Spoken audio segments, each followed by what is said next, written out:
Shalom Obracha. Je suis content de vous revoir au Hashem. Aujourd'hui, Bezrat Hashem, on va étudier la paracha de Tazria Metzora. Paracha de Metzora, ça parle de quoi? Paracha de Tazria Metzora. Bon, Tazria, c'est l'enfantement, mais en fait, la paracha, elle parle de quoi? Quel est le sujet? La lèpre. La lèpre. Ce qu'on va appeler maintenant, à partir de maintenant, Tzarat. Tzarat, on a plusieurs types de Tzarat. Dites-moi les différents types. De la maison. Alors, on a Tzarat sur la maison. La peau, les vêtements. Les vêtements. La peau. Et la peau. P-E-A-U. D'accord. Donc, on a le corporel. Donc, une lèpre corporelle. Une lèpre sur les habits. Et une lèpre sur les maisons. D'accord. Maintenant, nous voyons bien que le nossé de Tzarat, le sujet de Tzarat, si je veux le mettre dans une grande catégorie de halachot, à quelle catégorie de halachot ça appartient? Alors ça appartient à la catégorie de Toum'a et Tahara, donc pureté et impureté. Alors, pour essayer de bien comprendre le sujet duquel on va parler aujourd'hui, et je vous dis tout de suite le sujet qu'on va parler, c'est le sujet de la lèpre sur les maisons. J'aimerais essayer de comprendre avec vous quel est le sens général de la pureté et de l'impureté. Comment vous comprenez de façon générale les notions de pureté et d'impureté? Alors, je vais vous aider, d'accord? Dites-moi les différents types de pureté et d'impureté. Donc, nous avons la lèpre, Tzarat. Ensuite, le mort. Nida. Le Zav. Zav. C'est quoi Zav? Baal Kiri. Zav et Baal Kiri. Le truc du matin, c'est pas tout. Donc, c'est quoi en fait? C'est l'impureté. Impureté, on va dire masculine. Impureté masculine. Impureté masculine. Qu'est-ce qu'on a encore? Kotzaret. C'est vrai, c'est pas dans la Torah. C'est vrai, c'est la pure mais c'est dans la Torah. Ensuite. Tréfa. Tréfa, c'est pas une impureté. Tu as raison que nous parlons de bêtes pures et impures, mais c'est le même, c'est pas la même notion. D'accord? C'est des interdictions de consommation. Par contre, on peut avoir ce qu'on va voir. On va avoir korbanot non plus. On va trouver des bêtes qui sont impures. Comment ces bêtes sont impures? Des cadavres de bêtes impures. Ce qu'on appelle sheretz. C'est quoi sheretz? Un reptile. Un reptile mort. Ou bien une nevela. C'est quoi une nevela? Une bête à boum. Un cadavre. C'est pareil que mort, tout ça, non? Un cadavre, oui. Un cadavre animal. Qu'est-ce que nous avons encore? Nous avons encore Toum'at Leda. L'impureté qui est due à l'enfantement. C'est comme Nida, non? C'est pas exactement comme Nida. On va voir pourquoi quelle différence. Qu'est-ce que nous avons encore? C'est pas Baal Kiri. Baal Kiri, c'est celui qui est comme ça s'appelle Un écoulement. Un écoulement, d'accord? Un écoulement dans la nuit, dans la journée, mais en dehors d'une relation avec sa femme. Zav, c'est pas une Zav. Zav, la différence entre Baal Kiri et Zav, Baal Kiri, il s'agit de sperme, et alors que Zav, il s'agit d'un écoulement qui n'est pas du sperme normal, mais en fait c'est un écoulement qui est, c'est le même endroit, mais c'est maladif. C'est une infection. C'est maladif, d'accord? Alors que Baal Kiri, c'est quelque chose qui est naturel, d'accord? C'est tout. Qu'est-ce qu'on peut voir de point commun à toutes ces choses-là? La mort. Alors, en effet, le point commun à toutes ces choses-là, c'est la mort. Pourquoi? Un reptile, bon, il est mort. La lèpre, vous avez l'école. La mort, c'est clair. Nida. C'est une femme qui a Nida, c'est non? Nida, c'est un ovule qui est mort. Un ovule qui est mort. C'est Nida. Zav et Baal Kiri. C'est pareil. Même chose, du sperme, c'est un potentiel de vie qui est mort. Un cadavre, il est mort. L'enfantement, C'est la chilia et la retraite, ils sont là. Avec le. La chilienne, bon, c'est vrai. Tu m'en sors, ouais. Mais tout simplement, cette femme-là, jusqu'à présent, La personne. quel potentiel de vie elle avait? 2. 1,5 ou 2, je ne sais pas comment tu comptes. D'accord? Maintenant, combien elle a? 1. 1. Donc, à son niveau personnel, il y a une certaine forme de vie qui lui a été retirée. D'accord? Une femme qui est enceinte, la voit comme ça, elle belle, et tu dis, elle dit, oui, qu'est-ce qu'il y a? Tu as ça vous pied. Mais de qui? À l'intérieur. Elle va te dire, je sens comme un petit poisson qui se balade dedans. Donc, elle sent une certaine forme de vie qu'elle ressent plus une fois qu'elle a Accouché. enfanté, accouché. Qui c'est qui nous reste? La lèpre. Alors justement, Notre pureté. justement, qu'est-ce que nous on étudier aujourd'hui? La lèpre. Bon, alors la lèpre, comme on a dit, on a 3 types de lèpre. La maison, les vêtements et la peau. D'accord? La lèpre sur la peau. On peut la comprendre? Oui, ça mène à mort. On peut dire que c'est une certaine forme, bon, que la lèpre en tant que maladie, elle amène à mort. On peut dire aussi qu'en fait il y a une mort cellulaire. La peau qui est infectée, c'est en fait une peau qui est endommagée, qui est en processus morbide. Vous me sentez? Non. Morbidité, je sais pas comment on appelle. Bon, processus, elle va mourir. Bon, vous avez compris. Alors, mais le problème c'est quoi? Le problème qui va nous préoccuper particulièrement aujourd'hui, c'est pourquoi dans une maison, il peut y avoir une impureté de lèpre. Maintenant, c'est pas stable une impureté, c'est pas une simple impureté. Une maison dans laquelle on va trouver une tache de lèpre, de tsarat, quelqu'un qui va ouvrir la porte de la maison, et bien rien qui va pénétrer le bout de ses oreilles, il devient impieux. Pour 7 jours. Une impureté forte. Et on se pose la question, mais attends, dans toute cette histoire-là, où elle est? Où elle est quoi? Où elle est la mort? Où elle est la mort? Où elle est passée la mort? On a vu, toutes les puretés et l'impureté, en fait, c'est un contact avec la mort. Petite parenthèse. Petite parenthèse. Quelle est la signification directe, la conséquence directe de la pureté ou de l'impureté? Retranchement du. 2 conséquences. 2 conséquences directes. Les actes qu'on fait. Ça s'appelle c'est ce qui va enfanter la pureté. Je ne pose pas quelle est la conséquence directe du fait que quelqu'un est impur. Statut, quel statut? Retranché, pas exactement. Il s'isole. Vous avez raison à ce qui a trait avec le Metzora, avec le lépreux. Mais quelqu'un qui a touché un reptile mort, C'est mon frère. quelle est la conséquence? Alors, la première conséquence, c'est il n'a pas le droit de rentrer au temple. Quelqu'un qui a un contact avec une certaine forme ou un certain type de forme de mort, il n'a pas le droit de rentrer au temple. Première conséquence. Deuxième conséquence. Il va aller voir sa femme aussi. Non, c'est pas forcé. Spirituellement. Les Kohanim, qu'est-ce qu'ils font? Ils peuvent pas faire. Ils s'éloignent de lui. Pourquoi? Parce que les Kohanim, ils doivent impérativement être purs. Donc en fait, qu'est-ce qu'on voit en fait? Que quelqu'un qui est impur dans le peuple juif, le contact avec la mort est un contact dans lequel la première chose qu'on va dire c'est quoi? Tu es éloigne-toi de qui? Des Kohanim, des prêtres, et du Beth Amikdash. Qu'est-ce que ça vient nous montrer? Il ne peut plus servir Dieu. On ne peut pas servir Dieu dans quel sens?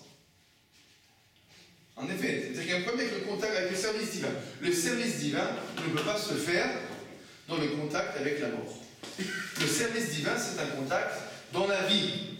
Regardez le Rav Hirsch, il dit quelque chose d'extraordinaire. Il dit qu'est-ce qui se passe quand il y a un mourant chez les nations? Qui c'est le premier qu'on appelle? Un mourant chez les nations, le premier qu'on appelle c'est qui? Le prêtre, le curé, pourquoi? Maintenant c'est le moment de le traire le bonhomme.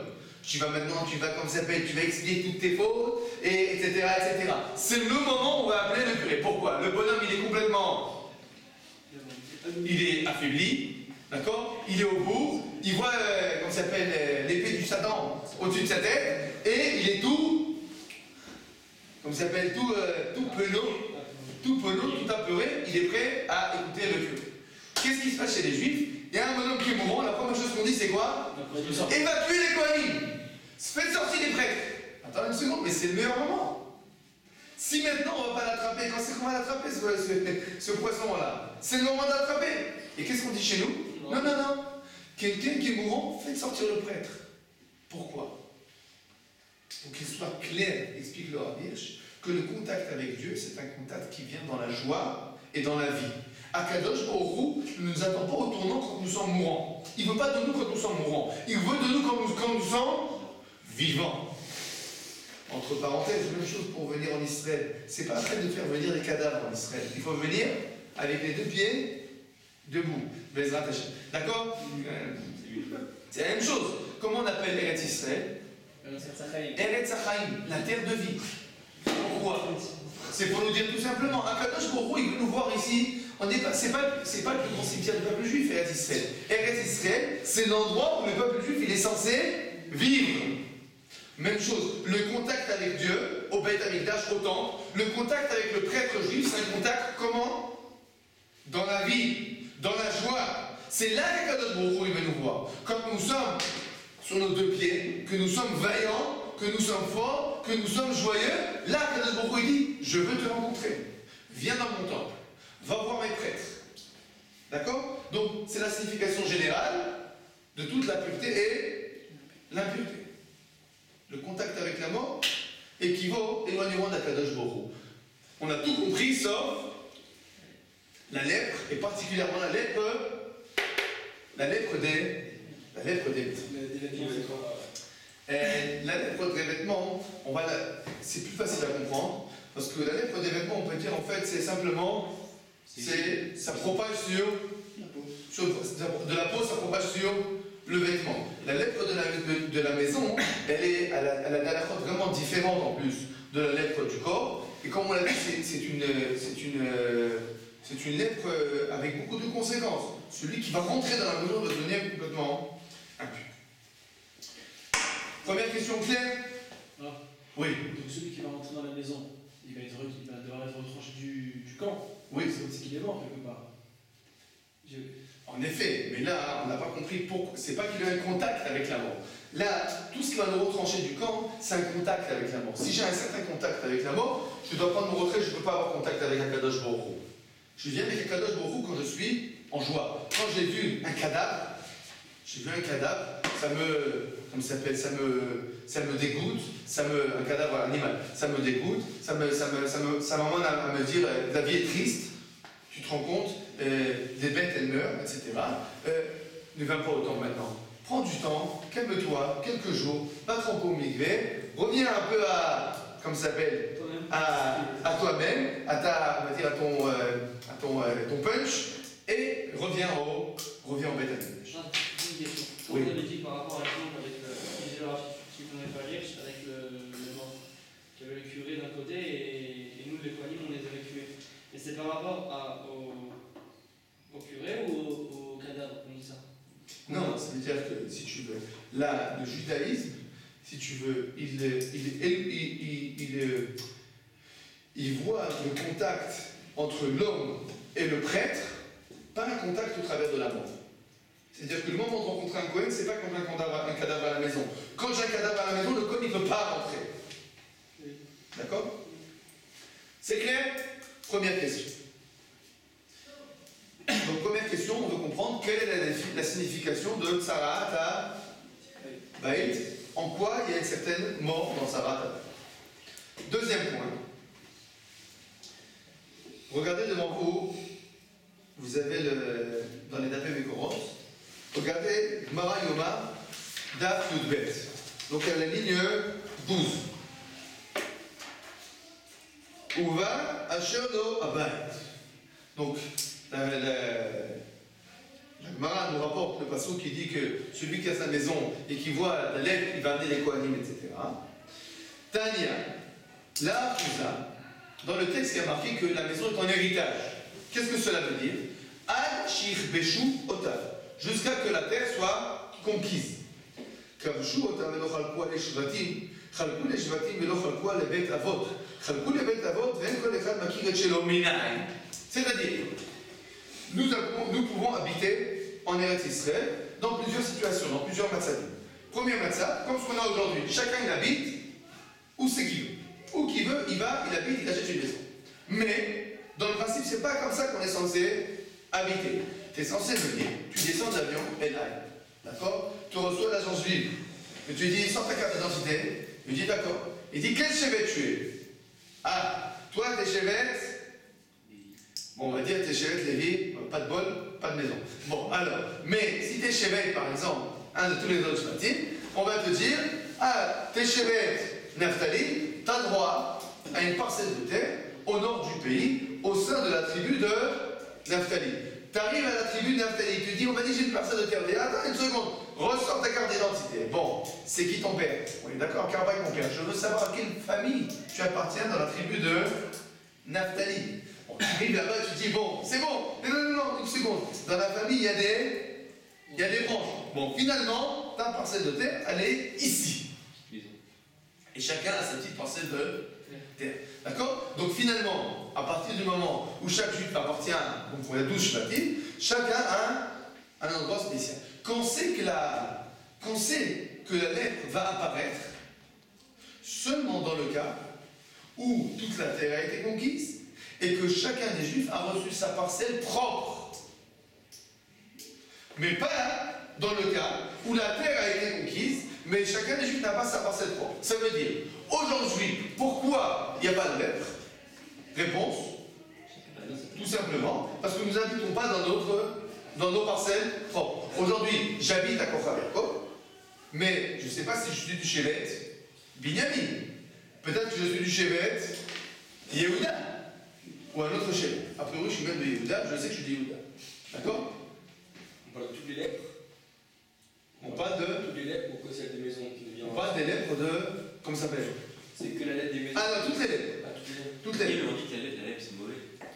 Alors une seconde. Pourquoi la lèpre elle vient dans la maison? Alors la lèpre, elle a... Ah, donc regardez ce qui est marqué en fait. On continue, une seconde.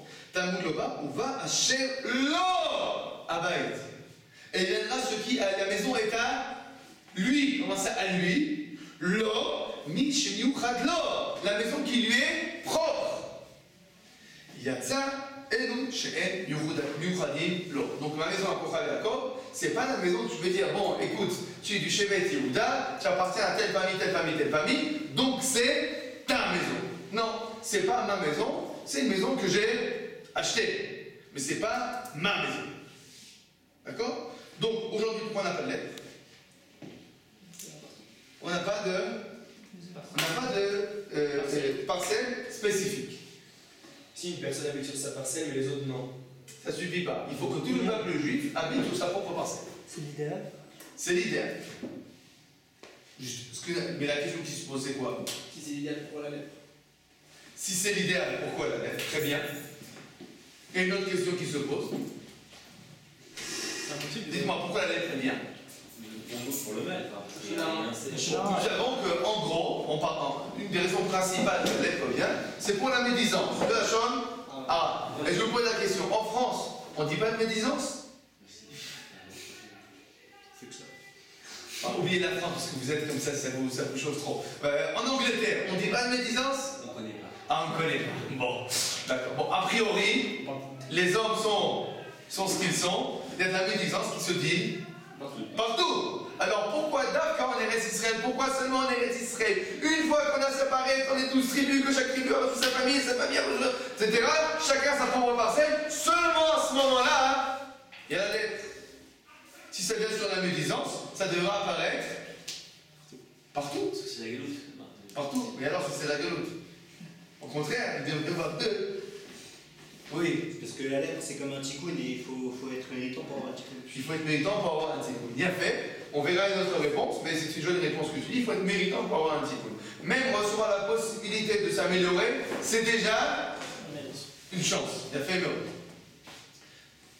nous répétons. Nous avons 3 questions. Première question. Point commun de la lettre, d'abord. Point commun de la lettre, des maisons et de la mort. Deuxième question. Pourquoi la lèpre quand on a chacun. Pourquoi la lettre? Chacun dans sa parcelle. Troisième question. Pourquoi seulement en Eretz Israël? Pourquoi seulement en Eretz Israël? La deuxième et la troisième question vont ensemble. D'accord? Les questions sont claires? Bon. Une fois qu'on a compris ça, nous allons pouvoir passer au point suivant. Regardez comment le Ramban va nous expliquer la signification de la lettre des maisons. Il peut y avoir d'autres. C'est quoi les autres termes pour lesquels on peut avoir des lettres, à part le Lachon Hara?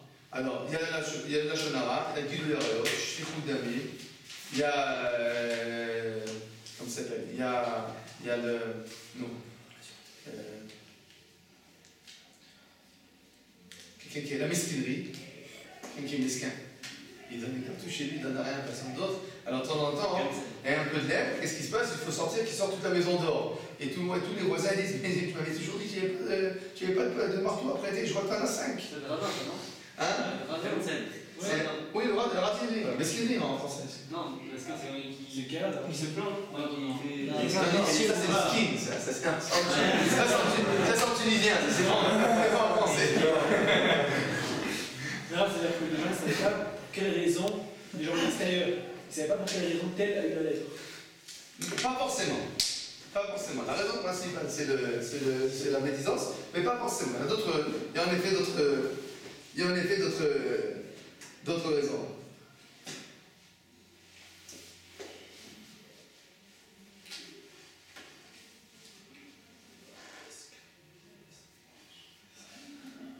Où c'est qu'on en était? Ramban. Alors nous faisons ensemble ligne 16. Va beged qui bon negat sabat. Zé, donc il parle maintenant des habits, mais c'est le même principe. Zé enenu bateva klal, velo baolam. C'est quelque chose qui est tout à fait surnaturel, qui n'a aucun lien avec la nature de l'homme, du monde. Verenige batim, la même chose pour les lèvres de la maison. Qu'est-ce qui est quelque chose de naturel qui n'a pas de lien avec la nature? On va dire que c'est possible que la lèvre du corps, c'est quelque chose qu'on peut, on va dire, expliquer de façon scientifique en tant qu'une maladie. On va dire, il y a une pricha, il y a une, comment ça s'appelle, une pricha. Contamination? Non. Ça peut les Virus. Non, pas virus. Non? Virus. Pricha, c'est pricha. Mais il y a une. Verrue. Non. Bon, on voit. Ça se m'appelle. Champignon. Non. Une pricha, c'est-à-dire que tu vois que ça propage. Un propage, oui. Ah, il est en virus. Par exemple, tu vas voir, comment ça s'appelle, il y a des maladies, comment ça s'appelle, la rougeole. Comment ça apparaît la rougeole? Ça se trouve à des plaques rouges. Il y a des plaques. Oui, bah, bon. Contagieux. En hébreu, bon, pricha, ça veut dire, c'est en fait, tu vas voir des points. En fait, il y a une certaine maladie. Ça, tu peux expliquer la lèvre du corps. Mais les habits, depuis quand les habits sont malades? Ou depuis quand les maisons, elles sont malades? On a répondu les habits, parce qu'il y a une propagation du virus sur les habits. D'accord, mais le Ramban, il explique aussi les habits comme les maisons. Une seconde, on va voir comment il explique les choses. Aval. Biyot Israël shlemim Lashem. À partir du moment où le peuple juif est lié intimement avec le Kadosh Baruch Hu. Yeruach Hashem alehem tamid. À ce moment-là, la présence divine va tout le temps être là pour les maintenir. Les Hamid Goufa, pour maintenir leur corps, ou Bigdehem et leurs habits, ou Batehem ou leur maison, Bemar'e Atov, avec une apparence saine. Et à partir du moment où il y a une certaine faute, il va avoir quelque chose de mal, de pas beau, dans sa chair, au bébé d'eau, dans son habit, au bébé d'eau, dans sa maison. Les harotes pour montrer qu'il y a Shem Sa Me'ala, que Dieu s'est éloigné de lui. Ou le cas Kamarakatu, Venatati Negat Sarah de Veteret Akosatrem, Ki Makat Hashem Babait Aou, Venatati, et je vais donner une plaie dans votre maison. Ça veut dire quoi? Ça vient de Akadosh Baruch. C'est extraordinaire ce que nous dit le Ramban. Je sais que quand vous lisez Ramban, vous ne ressentez pas exactement c'est quoi son chidouche, c'est quoi son nouveauté. Mais je vais expliquer sa nouveauté. A priori, comment on aurait pu comprendre Sarah Tabati? C'est un cercle qui est plus large en fait. C'est un cercle plus large. Mais comment j'aurais pu comprendre ça? C'est une punition, quoi. Une punition, en effet. Mais comment comprendre en quoi la maison elle est punie? Non, c'est une punition pour l'homme. Dans quel sens? Parce que tout le monde le voit. C'est pas toujours évident. C'est pas toujours évident de vivre dans une maison qui Quelle est creuse? Ouais, qui est- En effet, d'accord. Mais quel rapport entre la maison et l'homme? Parce que plus personne peut venir chez lui. Bah, même la maison. Vous avez raison. La sentir isolée. Vous avez raison. Je vais peut-être un peu plus aiguiser la manière de voir les choses. Regardez la Gemara dans le Tanhuma. Vous avez devant vous à la ligne 6. Venatati legat Sarah de Eretz Achuzatrim. Ma chata haaretz, c'est le cas. Alors le Tanhuma il pose la question, mais en quoi la terre elle est? En quoi la terre elle est fautive? Qu'elle se prend en date de la terre. Et là, Bavot Ben Adam reste le cas. C'est pas la faute de l'homme. Chez Neymar et Expérine des femmes. Maintenant regardez ce qui a marqué ensuite. Ligne 8. Velama ha'etzim ve'avanim ve'aftalim loki. Et pourquoi donc les pierres et les murs font frapper? Kedeshir ou abel ve'yaz u'tchouva. Pour que les propriétaires de la maison voient ce qui s'est passé et qu'ils fassent tchouva. La reine Akadosh Baruch Hu matreota. C'est pour ça qu'Akadosh Baruch Hu les avait pris. Ou malké batem trida. D'abord il tape les maisons. Ensuite il frappe les vêtements. Et ensuite il frappe l'eau. Donc en fait, on aurait pu comprendre que c'est quoi en fait les maisons qui sont frappées de lèpre? Premier avertissement. Ah, tu n'écoutes pas? Carton jaune. Tu n'as pas écouté? Non, c'est carton jaune, carton rouge. Et ensuite, bon, en dehors. D'accord? D'accord? C'est comme ça que ça marche? Jaune, deux, jaune, rouge. Ah bon, alors, c'est pas grave. Alors, on aurait pu comprendre ça en fait quoi? L'étau en fait qui est en train de se resserrer autour de l'homme. Mais le Ramban il ne voit pas les choses comme ça. Oui. J'ai juste une question par rapport à ça, c'est que ça n'enlève pas libre arbitre, le fait qu'il y ait la lèpre. Dire, je fais une avéra, directement je vois la punition, je vais arrêter de la faire. En effet, tu fais une avéra directement à la punition. Qu'est-ce que ça te montre? Ça montre déjà que Dieu il est là, donc il est tout le temps là, et que finalement, chaque avérote que je vais faire, il y aura une punition, alors je vais arrêter, c'est sûr que ça m'enlève mon libre arbitre un peu. Tu as raison, et je te pose la question, pourquoi spécifiquement sur ça? Justement, c'est une question. Mais si on le perçoit directement. Ça te montre à quel point c'est important. À quel point c'est grave. Oui, mais Regarde, il y a des choses dans la vie. Il n'y a plus de mérite si. Oui, tu as raison. Je te pose la question, est-ce que tu as le mérite de respirer? Non. Pourquoi? Parce que c'est inné. C'est inné. C'est-à-dire que tu peux pas décider je ne respire pas. Ouais. Pourquoi c'est inné? Pourquoi Kadosh Baruch Hu n'a pas laissé libre arbitre de respirer ou pas respirer? On peut, si on veut mourir. Non, tu peux essayer. Essaye. Tu me diras. C'est très difficile. Hein? Jeu du foulard. Hein? Pourquoi?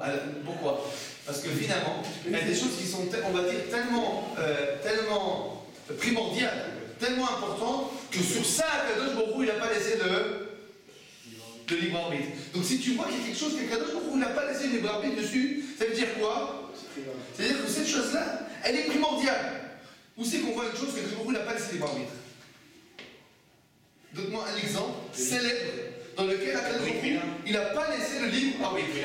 Le Brit Mila, en effet, on n'a pas libre arbitre sur le Brit Mila. C'est vrai. Shem Tekvoatrem. Le don de la Torah, c'était pas un don. Oui, il y avait pas un don. sur le On l'a reçu avec il s'appelle. Quand c'est le pistolet sur la tempe, tu la reçois, tu la reçois pas. Tu pas avec les sentiments, je la reçois. Mais en fait, on était obligés. Pourquoi on était obligés? Où est le libre arbitre? Explique le Maharal de Prague. Il y a des choses qu'on ne peut pas laisser libre arbitre. Qu'est-ce que ça veut dire? Tu crois que Kadosh Baruch Hu, il va laisser son monde, il va dire bon, eh ben, si les Juifs ne t'acceptent pas, ben, que le monde il retourne à néant? Alors pourquoi il a créé le monde? Non, il y a des choses dans la vie, il n'y a pas de choix. Tu laisses pas le choix à ton fils de rentrer les deux doigts dans la prise pour vérifier quelle sensation ça fait. Tu laisses pas le choix. Pourquoi? Parce qu'il y a des choses qu'on ne peut pas laisser le choix dessus. Si tu vois que la Torah, dans le principe, elle n'a pas laissé le choix de dire la Shonara, qu'est-ce que ça veut dire sur la Shonara? C'est hyper important. C'est très grave. Ça veut dire que Akadosh Baruch Hu, si tu veux, il ne peut pas concevoir un monde dans lequel l'homme parle de l'autre homme avec une mauvaise vision. D'accord? Bon. À partir de ce moment-là, en me revenant à notre sujet, je ne sais pas exactement le sujet, mais c'était une bonne question. Donc, l'étau est en train de se resserrer. C'est comme ça qu'on aurait pu comprendre la lèpre sur la maison. Mais le rabbin, comment lui comprend les choses? Comprend pas les choses comme ça du tout. Dit non, c'est pas que l'étau il se resserre, c'est que vraiment la maison, c'est la dernière étape. Non, non. C'est la première et dernière, mais c'est pas vrai. Vraiment la maison elle est, vraiment la maison elle est malade. Et le rabbin dit oui. Qui c'est qui dit que les maisons sont pas malades? Voilà, regarde, elle est lépreuse. La maison elle est malade. Elle est vraiment malade. Et il a dit une bonne solution. Viens-moi la repas. Et qu'est-ce qui va se passer si tu la repas? Eh bien, ça va revenir. Et tu repas et ça va revenir quand même. Pourquoi? Pourquoi? Parce que la maison, elle est malade. D'où il prend ça, le rabbin? Depuis quand les maisons, elles sont malades? D'accord? Ce que je vais essayer d'expliquer, c'est comment le rabbin il conçoit les choses. Comment? Vous savez ce que c'est un tableau d'une nature morte? Oui. C'est quoi une nature morte? On va pas faire des trucs qui sont. C'est pas seulement un fruit. C'est quoi une nature morte? C'est une nature qui est morte, mais ça veut dire quoi en fait? Qui est détaché de son point d'origine. Quelque chose qui est détaché de son point d'origine, c'est juste, en gros, on va dire comme ça, on va dire, comment une pierre en français, à quel genre ça appartient? Une pierre. Oui. Minéral. Minéral. Le minéral, d'accord? C'est la catégorie. Et en fait, on appelle ça aussi la nature morte. C'est, on va dire, inerte. Inerte. D'accord? C'est l'inerte. En français. En hébreu, comment on appelle quelque chose d'inerte? Domaine. Ça veut dire quoi, domaine? Traduisez-moi le mot domaine en français. Immobile, peut-être. Domaine, c'est pas immobile. Domaine, c'est muet. Dites-moi la différence. Il y a beaucoup. Alors, dites-moi, regardez. Ça t'en être allié. Regardez. Donc, si je reprends une pierre, d'accord? En hébreu, ça s'appelle domaine. Et en français, on va appeler ça, on va dire inerte. Faut savoir. Non, d'accord. Si je traduis domaine, ça veut dire muet. Quelle est la différence entre inerte et muet? Tout est différent. Il y en a qui parlent pas, un il bouge pas. Inerte, il a. Non, c'est que Un il bouge pas. il y en a un qui n'est pas vivant, il y en a un qui est vivant, mais Oh, regardez. Inerte, ça veut dire sans vie. Sans vie. Il n'y a pas de vie. Muet, c'est quoi? Sur qui on peut dire qu'il est muet? Qui parle pas. Sur celui qui est censé parler, Et qui parle mais qui ne parle pas. Donc, quand je parle de quelqu'un du muet, c'est-à-dire je parle de quelqu'un qui, dans son potentiel, il aurait pu parler, mais finalement, il se tait. Domaine, c'est celui qui se tait. Sur qui il y a marqué qu'il a été domaine? Aaron. Il s'est tu. C'est-à-dire quoi qu'il s'est tu? Pourquoi on dit que Aaron, il s'est tu? Parce qu'il n'a rien fait. C'est qu'au moment où on attendait de lui de parler, de dire comment mes fils ils sont morts, etc., qu'est-ce qu'il a fait? Il s'est tu. Il s'est tu. D'accord? Donc, domaine, ça veut dire muet. Qu'est-ce que ça veut dire? Qu'est-ce que ça va nous montrer sur la perception du judaïsme sur la nature morte? C'est qu'il n'y a pas, ça n'existe pas. C'est que ça n'existe pas. Il y a une potentialité. Dans la vision du judaïsme, il n'y a pas de nature morte. Il n'y a rien qui est mort. Il n'y a rien d'inerte. Il y a des choses qui ne se mouvent pas. Il y a des choses qui se taisent. Mais il n'y a rien dans le monde qui n'a pas de vie. Comme la roche. On parle de la roche. La pierre, d'accord? La table, là, tu vois, en hébreu, elle s'appelle Mademoiselle Muette. Mademoiselle Muette. Mais c'est demoiselle. Bon, c'est table. Non, c'est comme on voit dans le télé, je savais que c'était elle qui modèle. Alors, quand on comprend ça, en effet, on va voir tous les textes de Téhélim et tous les textes dans plusieurs textes, on va voir que la nature, elle loue Akadosh Baruch. Alors, on peut comprendre ça de façon métaphorique. À savoir, quand tu vois la nature, tu es appelé à louer Akadosh Baruch Hu. Mais on peut comprendre ça au niveau texto. À savoir, la nature connaît son créateur et elle le loue de façon silencieuse. Silencieuse. Elle le loue de façon silencieuse. Comment ça se fait? Qu'est-ce que ça veut dire? De quelle vision profonde ça vient? Alors pour expliquer ça, il faut noter un petit point de base. Oui. J'ai une question. Je crois, j'ai cru avoir lu quelque part que quand il n'y a pas de témoin, eh ben, on peut prendre les murs d'une maison. Osneim à côté. Ouais, vous parlez. Les murs ont des oreilles. Ouais, non, D'accord. Les murs ont des oreilles qu'on connaît si bien comme expression, c'est une expression qui est dans la Gemara.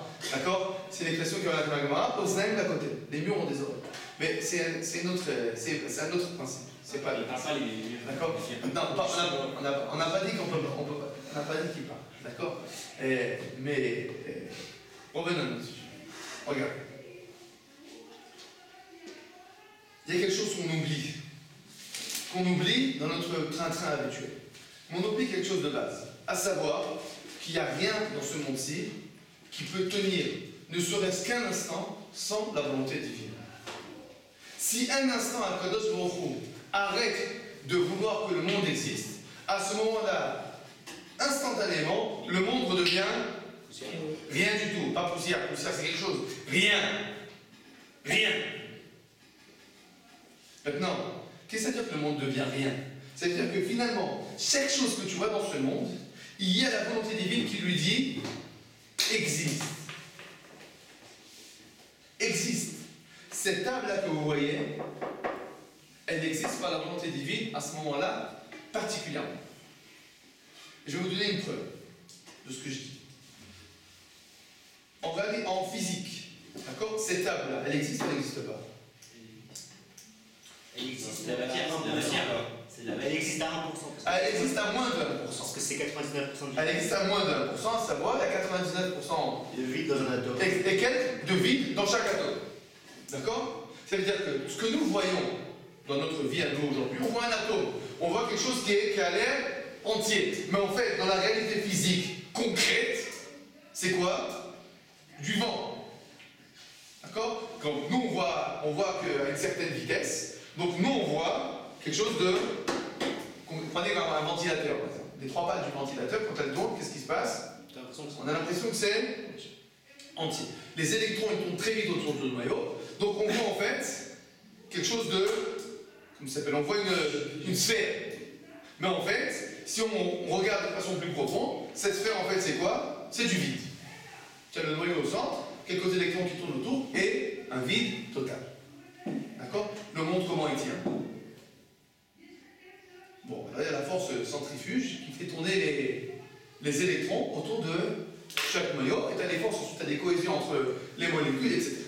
Bon, ce que je veux vous dire par là, d'accord, c'est simplement que notre conception, notre réalité physique que nous voyons, en fait, c'est une réalité de vide. Réalité de vide. Qu'est-ce qui fait tenir ce vide? Qu'est-ce qui fait tenir ce vide? Qu'est-ce qui fait en sorte que ce vide-là, finalement, il a un sens? Alors, des forces qui vont faire tourner toutes ces choses-là. Mais qu'est-ce qui fait tourner ces forces? De l'énergie. D'accord, l'énergie. Mais qu'est-ce qui fait cette force centrifuge-là?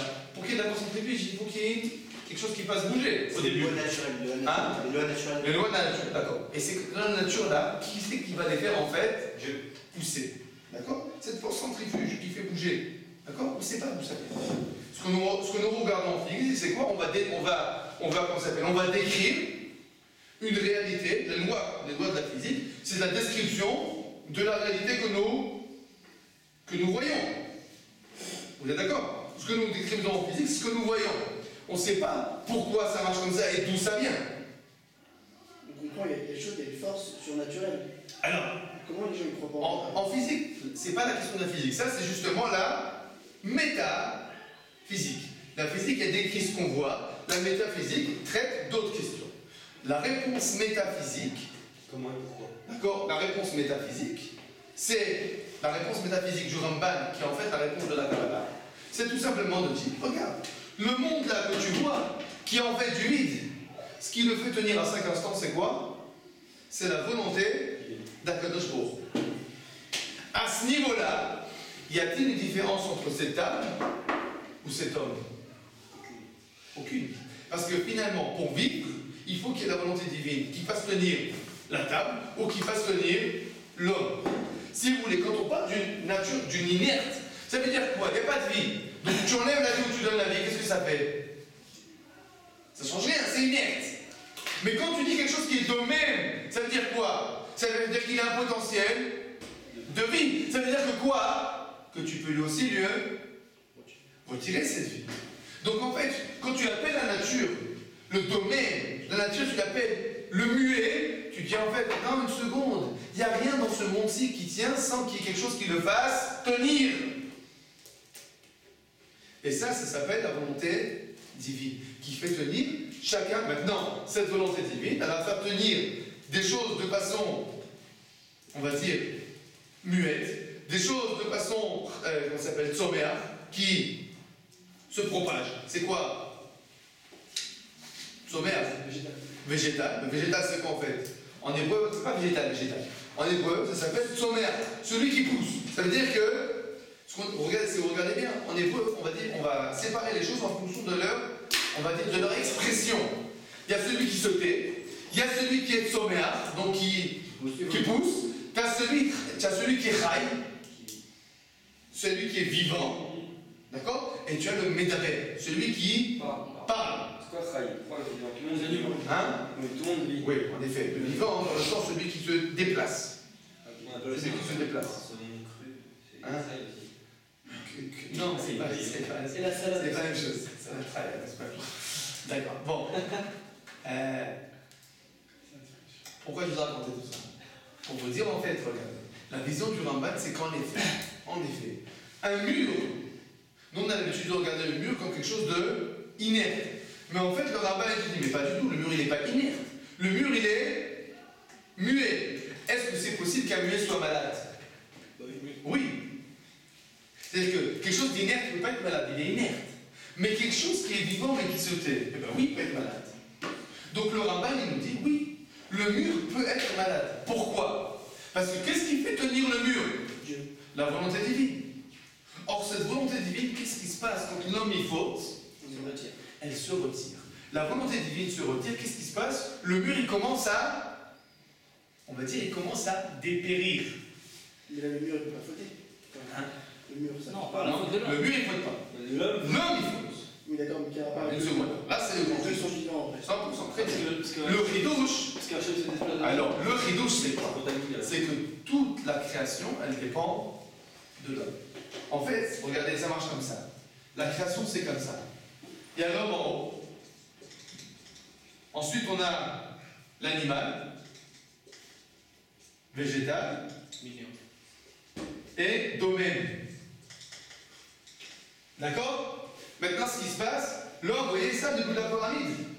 Il y a une petite anse comme ça. Et celui qui prend tout le paquet, c'est qui? C'est l'homme. C'est-à-dire qu'en fait, l'homme, c'est lui qui est responsable de toute cette pyramide de la création. Comment elle va s'exprimer? Par exemple, qu'est-ce qui va se passer au monde futur? Qu'est-ce qu'ils nous disent les prophètes? Qu'est-ce qu'on dit dans les prophètes au monde futur? Qu'est-ce qui va être de beau, de magnifique? Triatamétime, c'est vrai aussi. Mais je parle d'un autre, quelque chose d'a priori surnaturel. Ah, que les lions, ils vont. Le lion, il va aller avec son agneau, son petit copain agneau, comme ça, bras dessus, bras dessous, ils vont aller boire à la fontaine. Et le croco, il va inviter le pigeon à venir avec lui faire la chasse aux fourmis. D'accord? Mais les fourmis, ils ne vont pas les manger. C'est pas bien. C'est rare, il ne faut pas toucher. D'accord? Donc, qu'est-ce qui va se passer? Maintenant, tu peux se poser la question, mais dis-moi, qu'est-ce que ça veut dire que le lion, il ne va pas manger l'agneau? C'est pas normal. La nature, c'est le lion, il est censé manger l'agneau. Qu'est-ce que ça veut dire que le lion ne mange pas l'agneau? Le Ramchal, il explique, c'est tout ça. Il dit pourquoi le lion il mange l'agneau aujourd'hui? Il dit parce que l'homme aujourd'hui il est violent. L'homme qui est violent, c'est lui qui tire toute la pyramide, la nature, le monde est violent. Si tu poses la question pourquoi il y a des volcans dans le monde, parce qu'il y a des hommes qui se comportent comme des volcans. À savoir, c'est pas qu'ils s'énervent. On l'a énervé. Et qu'est-ce qu'il a fait quand on l'a énervé? Il explose. Il explose. Alors, l'homme explose, et bien le monde explose. L'homme est violent, la nature est violente. L'homme, au monde futur, qu'est-ce qui va arriver? L'homme va s'assagir. L'homme, il s'assagit, qu'est-ce qui se passe? Eh bien, toute la pyramide, elle, s'assagit. Et quand l'homme, il s'assagit, qu'il devient meilleur, alors, c'est pas étonnant que le lion et l'agneau, eh bien, ils vont bras dessous, boire à la fontaine. Il va manger quoi alors? Hein? Nous mangeons le végétal. Végétal. D'accord? Alors, le Ramban, quand il voit des choses comme ça, il te dit, dis-moi, pourquoi la lèpre arrive à la maison? Tout simplement, l'homme, il est responsable de toute la pyramide. L'homme, et particulièrement de toi, des quoi? Des choses qui lui sont à lui, sa maison. Donc l'homme qui faute, qu'est-ce qui se passe? Akadosh Baruch Hu s'éloigne. Akadosh Baruch Hu s'éloigne, qu'est-ce qui se passe? Automatiquement, eh ben, il y a des signes de mort qui vont apparaître dans tout l'entourage, à savoir sur l'homme, sur les vêtements, sur la maison. Donc en fait, quand tu vois un mur comme ça peint en blanc, tu peux dire, ça c'est un mur en bonne santé. Il est en bonne santé. Pourquoi il est en bonne santé? Il y a une présence divine. D'accord? Ce qu'on voit du Ramban, pourquoi je disais que c'est un grand fridouche? Parce que le Ramban, en fait, il nous donne à l'homme une responsabilité immense. C'est pas que le mur a été frappé en tant que carton jaune, carton rouge, fais attention, bientôt on va avoir ta peau. Non! C'est pas du tout ça. Tu es responsable, on va dire, du bon fonctionnement de toute la nature. Toi, tu es responsable. Si on comprend qu'on est responsable des murs de notre maison, alors à quel point on peut être responsable de nos petits frères, de nos petites sœurs, du copain qui est avec moi dans la chambre, ou de mon voisin. D'accord? L'homme a une responsabilité énorme. Oui. Alors pourquoi on va dire, si moi j'achète une maison, et ben, il y a pas, pourquoi il faut que d'après ça soit sur ma parcelle de terrain? Oh, très bonne question. Bon, on a expliqué en fait, qu'on a expliqué maintenant, en fait, on a expliqué le lien entre Tsarat et Touma. Pourquoi? Parce qu'en fait, toutes les Toumas, on a dit c'est une question de mort. Mais c'est quoi cette mort? On a expliqué. Qu'est-ce que ça veut dire la mort? Ça veut dire qu'Akadosh Baruch Hu, il se retire. Dans la Tsarat, qu'est-ce qui se passe aussi? Akadosh Baruch Hu, il se retire. Automatiquement, apparaît la Tsarat. La deuxième question qu'on avait posée, c'est une chose, mais pourquoi d'Afka en Eretz? Pourquoi d'Afka en Eretz Israël? Regardez le Ramban, à ça aussi il répond. Le Ramban nous dit la chose suivante. Veine, je lis avec vous la ligne 19 au bout de la ligne. Veine, enenu Noël de la Baaretz Inachalak Hashem. Tout ça, ça apparaît où? Seulement en Eretz Israël, c'est là où Akadosh Baruch Hu est présent. Comme Shama qui tabo l'Eretz Kenan, Asher Ani noten Achem Lachosa. Ve'e Adavar. Ne dis pas que c'est lié à la terre, parce que c'est une mitzvah qui est liée à la terre. Non, c'est parce qu'en Eretz Israël, c'est là qu'il y a la plus grande présence divine. Uftorat Kohanim, on va expliquer dans une minute. Uftorat Kohanim, dans le Shurot, ils ont encore expliqué. La maison devient Tméa qu'après qu'on a séparé les parcelles. La raison. Pourquoi?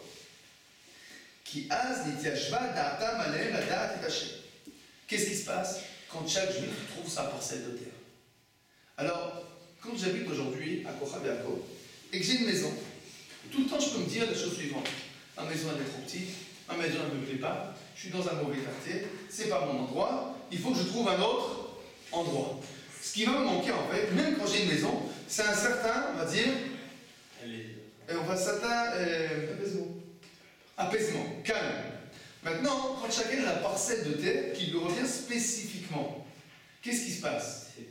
C'est pour lui, c'est fait pour lui. C'est la parcelle avec son père, sa mère, sa femme. Tout le monde est là, chacun a sa place propre. Et chacun est à sa place. Qu'est-ce qui se passe? Alors maintenant, tu as Calme. Un calme. Oh, qu'est-ce qui se passe quand un juif il est au calme? Qu'est-ce qu'on attend de lui quand il est au calme? Il se consacre à Dieu. Alors maintenant il va se consacrer, en lieu de se consacrer maintenant à chercher la plus belle maison, etc., il dit monsieur, c'est ta maison, c'est tout, c'est celle-là, et il n'y en a pas d'autre. Alors maintenant, une fois qu'il est tranquille à ce point-là, à ce niveau-là, il va pouvoir se consacrer au rapprochement d'Akadosh Baruch Hu. Alors regardez, c'est ce que nous dit le Rambam. Ve'atam, mais la raison, qui est seulement à ce moment-là, ils ont un apaisement. La date est Hachem, et ils connaissent Akadosh Baruch Hu. Ve'tishre shechina b'torah. Mais à ce moment-là, la présence divine se révèle au sein du peuple juif. Alors regardez, je vais expliquer encore un petit peu ce qu'il dit le Rambam.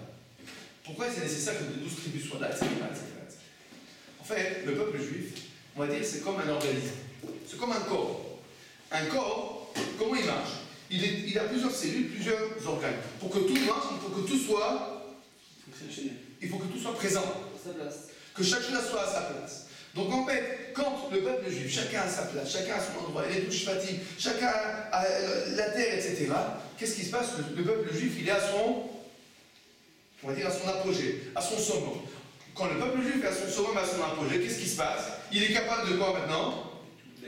D'accueillir la présence divine. Il accueille la présence divine. Qu'est-ce qui se passe de magnifique? Maintenant, on voit les malades et pas les malades. C'est-à-dire, il n'y a pas de plus grand malade que celui qui ne sait pas qu'il est malade. La plus grande maladie, la maladie, on va dire, une des maladies les plus dangereuses, c'est quoi? C'est celui qui a pas mal. Celui qui a pas mal, quand il reçoit un coup, C'est un kiff. non, c'est pas du tout un kiff. Il se fait couper le petit doigt, un tracteur il lui passe sur la jambe, il ne s'en rend même pas compte. Et qu'est-ce qui se passe? Eh ben non, c'est pas qu'il a été mangé. Il commence à saigner, il ne s'en rend pas compte. Ça existe un peu. Bien sûr, ça existe. Ça, c'est bien le symptôme. C'est une des choses les plus dangereuses. Quelqu'un qui met le doigt dans le feu. Aïe! C'est bien ou c'est pas bien? Bien sûr, c'est bien. S'il n'avait pas mal, qu'est-ce qu'il se fait? Eh ben, il laisserait dans le feu. Donc, il n'y a pas de plus grand malade que celui qui ne sait pas qui est malade. D'accord? Or, qu'est-ce que ça veut dire? Quand on est en route la Haaretz, il y a toujours une présence divine. Dans le monde entier, il y a une présence divine. Mais quoi? On n'est pas au point, on est capable de ressentir, on va dire, les variations de la présence divine. Pourquoi? On est tellement, on va dire,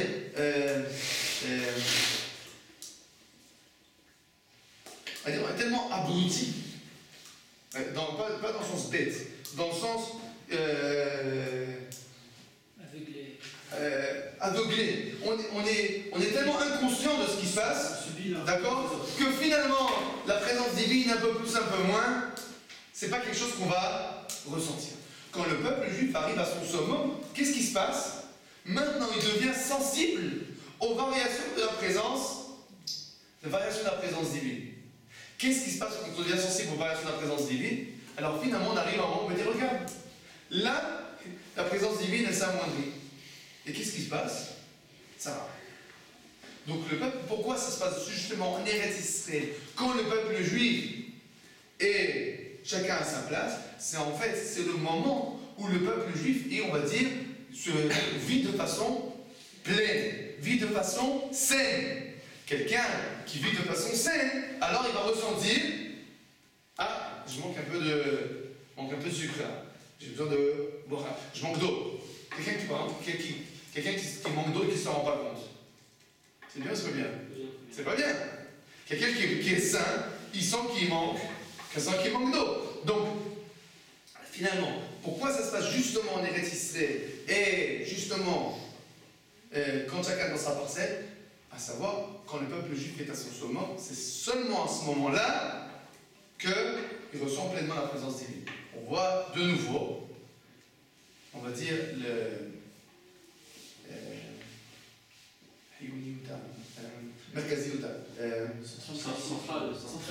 le point essentiel. La centralité, d'accord, on voit à quel point c'est important que le peuple juif se trouve sur sa terre. À savoir que vraiment le peuple juif n'arrive à son niveau spirituel, véritable, que seulement s'il est sur sa terre. D'accord? On a compris?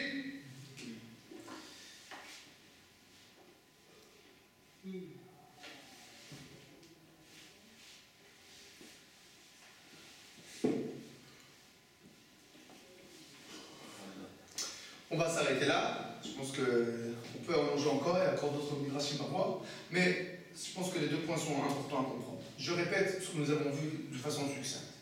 Nous avons posé la question pourquoi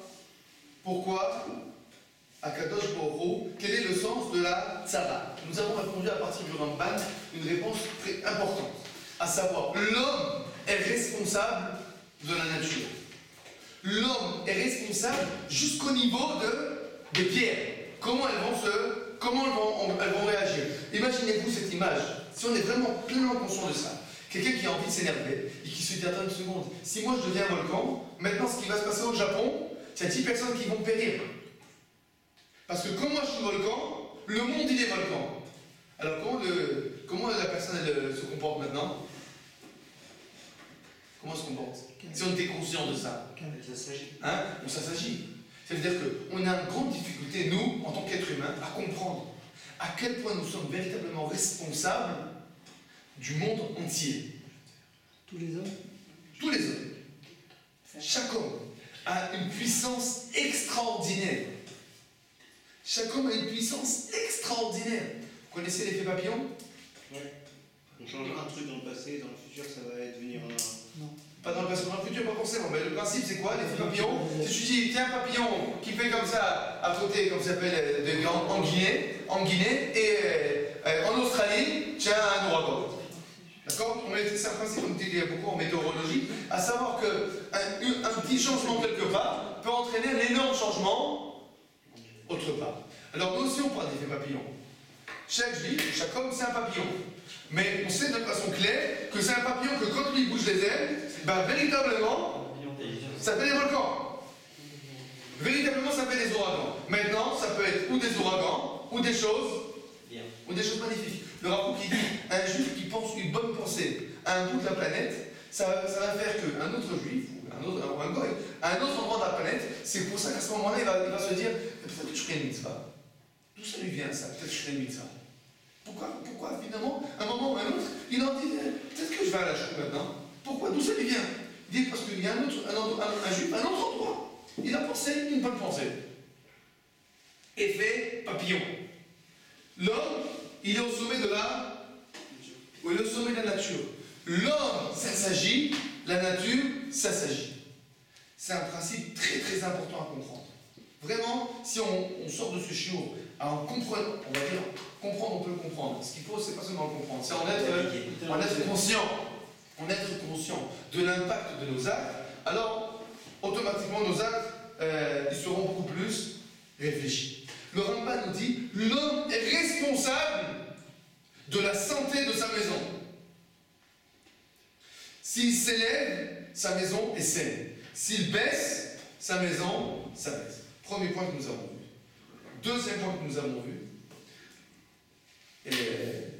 la véritable vie du peuple juif, c'est seulement, il y a deux conditions pour que le peuple juif vive une vie pleine. Première condition, habiter sur sa terre. Première condition. Deuxième condition, que le peuple habite sur sa terre et que chacun joue son rôle propre. Ça veut dire que moi je dois savoir que être un Yehuda, c'est pas être un Binyamin. Être Binyamin, c'est pas être Issachar. Chacun son rôle, chacun sa place. Quand chacun joue son rôle, chacun est à sa place. Chacun donne, on va dire, à la collectivité son bagage propre qui peut amener à la collectivité. C'est là que la présence divine se dévoile de façon pleine. Et c'est là que nous arrivons au stade où finalement Akadosh Baruch Hu dit, vous, à ce niveau-là, vous, je ne vous permets pas de faire de la médisance. Tu nous as posé la question au début du cours. Comment Akadosh Baruch Hu ne nous donne pas le libre arbitre? Réponse, oui. Il y a un moment où l'homme, il est arrivé à un tel niveau qu'Akadosh Baruch Hu dit, à ton niveau, à toi, tu n'as plus de libre arbitre sur des choses comme ça. C'est plus possible. Je donne un exemple. Parce qu'aujourd'hui, j'imagine qu'une grande partie d'entre vous, si ce n'est pas vous tous, on vous disait, écoute, fais pas Shabbat. Qu'est-ce que tu dis? T'es pas fou? Comment t'as pas fait Shabbat? C'est Shabbat, c'est magnifique. Dis, t'as pas d'Etzera transgresser Shabbat. Ça ne te brûle pas les doigts d'appuyer sur le commutateur. Interrupteur, commutateur. Ah d'accord? Je voulais vérifier si tu connaissais le mot. Alors, ça ne te brûle pas les doigts? Ça te brûle les doigts vraiment d'aller mettre le commutateur pendant Shabbat? Non, pourquoi? Pourquoi ça ne te brûle pas les doigts? Pourtant, ça te brûle les jambes d'aller t'attaquer un café et faire un match de foot. Ça peut te démanger. Mais allumer la lumière Shabbat, ça ne te démange pas. Pourquoi? C'est pas comment que l'habitude. C'est vrai, c'est l'habitude. Mais c'est en fait, à partir du moment où tu vis pleinement le Shabbat, tu as finalement plus tellement le libre arbitre de transgresser. Pourquoi? Parce que tu sens vraiment, c'est pas possible, ça colle pas, ça marche pas pour moi. Je viens à un certain niveau où la présence, ce que je ressens pendant Shabbat, ça m'a ôté le libre arbitre. Finalement, quand le peuple juif il s'élève, il arrive à un moment, en fait, pour lui, dire de la médisance. Regarde surtout la situation. Chaque juif est à sa place. Chacun sa place. Chacun son rôle. Quand chacun son rôle, chacun sa place, ça sous-entend quoi? Que chacun respecte la particularité de l'autre. Donc à partir de ce moment-là où je respecte la particularité de l'autre, qu'est-ce que ça veut dire? Est-ce que j'ai une raison de dire du Lachon Hara? C'est quoi Lachon Hara? Lachon Hara, c'est de dire en fait, l'autre, il n'a pas vraiment de raison d'exister. Il se comporte de façon inadéquate. Quand je comprends que chacun sa place, que chacun sa parcelle, que chacun sa raison d'exister, j'ai plus de raison de dire du Lachon Hara. Donc le peuple juif, il s'élève. Eh ben, il y a un moment où pour lui, Lachon Hara, c'est en dehors du lexicon. Malheureusement, nous n'y sommes pas encore. Mais Bezrat Hashem, chacun d'entre nous va travailler. Chacun d'entre nous va s'efforcer, à partir de cette paracha, de faire un effort sur ce côté, sur ce point de vue de Lachon Hara, Bezrat Hashem de la médisance, de s'efforcer de fermer sa bouche. Agmara dans Arachin, elle nous dit que la petite lavo, tous les animaux, ils vont venir voir le serpent. Et ils vont lui dire, dis-moi serpent, nous on comprend pour comment tu. Le lion, il attaque la brebis pour la manger. Le tigre, il attaque l'autruche pour la manger. Mais le serpent, pourquoi il donne un coup de poison? Aucune raison. C'est pas pour manger. Pour manger, le serpent, il avale. Qu'est-ce qu'il leur répond le serpent? Il dit, mais je comprends pas. Mais la langue, c'est la même chose. La médisance, qu'est-ce que ça t'apporte? Ça t'apporte rien. C'est parler du mal pour le plaisir. Tu n'as aucun intérêt à parler du mal de ton voisin. Simplement, ça te procure un certain plaisir. À savoir, je l'ai descendu. Ah, j'ai mis la pâtée. Et alors, qu'est-ce que tu as gagné dans ça? Rien du tout.